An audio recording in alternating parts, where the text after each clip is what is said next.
Herzlich willkommen zu Fragen, die zu fragen sich bislang keiner traute, weil alle eher Angst vor der Antwort haben. Oder kurz FDZFSBKTWAEAVDAH Show. So ihr Lieben, ich habe auch noch eine Frage an euch. Wer würde bei einer Speedbuzzer Quiz Show in folgenden Kategorien am besten abschneiden? Einmal Titelmelodien von TV-Serien, Geografie und Geschichte und Songs allgemein erkennen. Schönes Tierchen, Mariechen.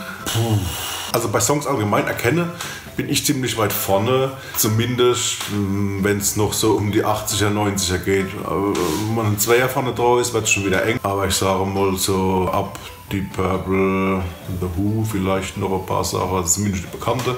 Maiden, Judas, Motorhead, Metallica, was weiß ich nicht. Da, glaube ich, bin ich ganz gut mit dabei. Bei Geografie und Geschichte vielleicht eher noch so der Alex. Ja, Geschichte vielleicht auch der Christoph.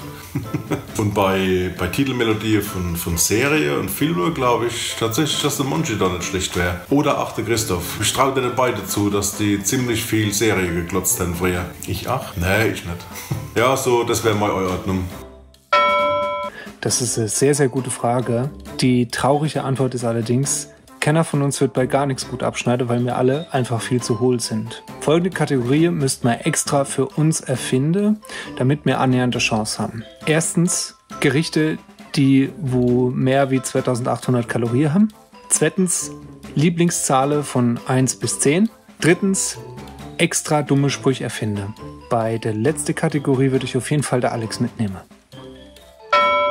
Also der Harry, den würde ich auf jeden Fall nicht mitnehmen, weil der Harry, der kennt sich eigentlich nur mit Metal und Rock aus. Beim Christoph ist es ähnlich, der hört eigentlich Independent Rock, der kennt sich überhaupt nicht aus mit Schlager oder auch nicht mit Ballermann-Hits. Und der Alex, ihr wisst, was vor ein paar Jahren war, wo wir schon mal in der Quizshow waren, hätte ich nachher mal einen gescheiten Mann mitgenommen. Ich habe mal gedacht, ich nehme jemand mit, der ein bisschen was in mir hat, der mich retten kann, weil ich nämlich auch nicht viel weiß. Aber irgendwie hat das überhaupt nichts gebracht. Deswegen würde ich gerne unseren Joker mitnehmen. Unseren Manager, der Schwabbes. Der hockt den ganzen Tag vom Fernseher. Der kennt alle Serien auswendig. Er hat mindestens zweimal geguckt. Netflix ist schon leer geguckt bei dem.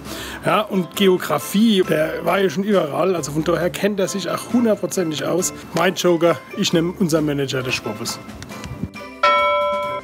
Hey Marie, das ist doch total logisch. Ich und ich. Und warum? Der eine hebt die Gitarre falsch rum, der andere spielt nur mit 4 Seiten und der dritte vergisst immer die Texte, die er selber geschrieben hat. Frage 1. Was hat 2 Finger, ein Auge und sieht verdammt gut aus? www.quatschkopf.de Ach so, palzrock.de